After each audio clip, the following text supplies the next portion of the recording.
Halo guys, bertemu lagi sama Abang PI. Kali ini Abang PI mau ngasih tahu kalian sesuatu guys. Ayo tebak ini apa namanya guys? Wah, kalau di tempat Abang PI itu namanya toge guys.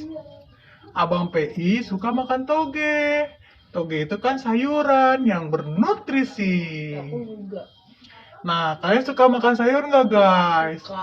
Kalian harus suka ya guys, biar tubuh kalian sehat, kuat, dan pencernaannya bagus. Kalian nggak boleh pilih-pilih makanan ya guys, harus suka makan sayur.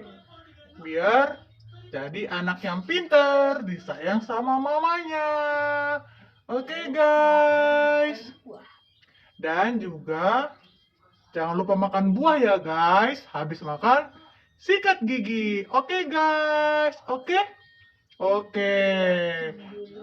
Udah dulu ya guys. Next time kita bertemu lagi. Oke, see you. Bye-bye.